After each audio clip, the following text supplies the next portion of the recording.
কিছু বন্ধু আমাকে বলেছে যে, দাদা বশীকরণ নিয়ে যদি বলেন তাহলে খুব ভালো হয়। তো আপনাদেরকে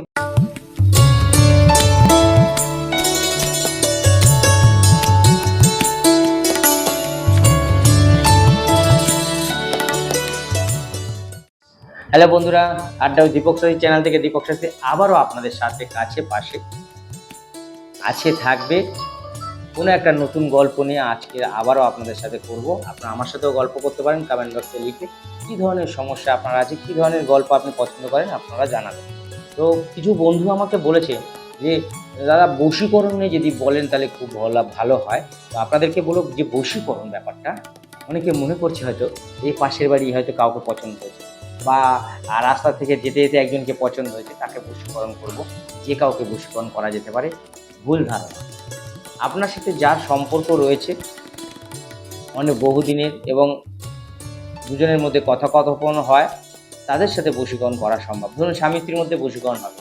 কাপেলস যারা আছেন, প্রেমিক প্রেমিকারা, তাদের মধ্যে যদি হয়তো অনেক দিনের প্রেম ভালোবাসা হয়তো ছাড়াছাড়ি হচ্ছে কিন্তু অথচ জুড়ছে না, তাদের মধ্যে বশীকরণ হতে পারে। কিন্তু ওই পাশের বাড়ি কাউকে পছন্দ হয়েছে ওটা চলবে না। বা হয়তো রাস্তায় যেতে যেতে একজনকে পছন্দ হয়েছে, তাকে করব, সেগুলো হবে না। বা অফিসের আমার ওই অমুককে বস করে আমি এত টাকা ইনকাম করবো, সেগুলো কিন্তু খাটবে না। আপনারা সঠিকভাবে যদি আমার এই গল্পের কাজটা সঠিক করেন তাহলে কিন্তু আপনাদের কাজটা হবে। যারা কাপেলস আছেন, যারা প্রেমিক প্রেমিকা, তাদের মধ্যে খাটবে। বা হয়তো বাবা ছেলের মধ্যে সম্পর্ক খারাপ হয়ে গেছে, তাদের মধ্যে হবে। মা বোন মেয়ের মধ্যে সম্পর্ক খারাপ, তাদের মধ্যে হবে। স্বামী স্ত্রীর মধ্যে সম্পর্ক খারাপ, তাদের মধ্যে এই বশীকরণে প্রযোজ্য হবে। কি করবেন দেখবেন, একটা গাছ আছে, অনেকে চিচিড়ে গাছ বলে, কেউ আপান গাছ বলে। আপান গাছের শিকড় এতটা মাপে নিয়ে নেবেন, এই যে 1 আঙুল মাপে দুটো নেবেন, কেটে শিকড় নিন বা ডাল নিন। গাছের ডালও হবে আপান গাছের এরকম, বা চিচিড়ে গাছ এতটা করে দুটো নিয়ে নেবেন। নিয়ে যাদের মধ্যে যাদের বশীকরণে মানে চাইছেন যে হচ্ছে না, একটা ফটো আপনার আর তার ফটোর মধ্যে একটু মধু লাগিয়ে নিয়ে দুজনের ফটো দুজনের ফটোর মধ্যে একটু মধু লাগিয়ে নেবেন, দিয়ে মুখোমুখি চিপকে দেবেন।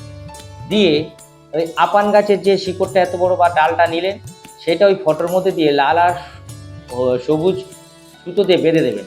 দিয়ে একটা বড় মধু শিশিতে ওটাকে চিপে এরকমভাবে হাত দিয়ে আঙুল দিয়ে ঢুকিয়ে একদম নিচের দিকে দিয়ে দেবেন। দিয়ে মুখটা আটকাবেন। আটকিয়ে আপনারা নীল কাপড় পেঁচিয়ে উত্তর দিকে কোনো জায়গায় রেখে দিন। এতে দেখবেন বশীকরণ তীব্রভাবে, বা নিজেদের মধ্যে যে সম্পর্ক খারাপ হয়েছিল ঠিক হয়ে যাবে, নিজেদের মধ্যে ঝগড়াঝাটি অশান্তি ঠিক হয়ে গেছে, এবং নিজেদের মধ্যে যে দ্বন্দ্ব ছিল ঠিক হয়ে গেছে। এমনকি স্বামী স্ত্রীর মধ্যে সম্পর্ক ভালো হবে।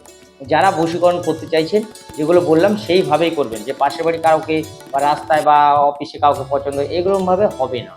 যেরকম যদি মনে করেন যে করবেন, এই কাজটা সঠিকভাবে বশীকরণ করলে 100% এটা বলতে পারি আপনাদের এতে কাজ হবে।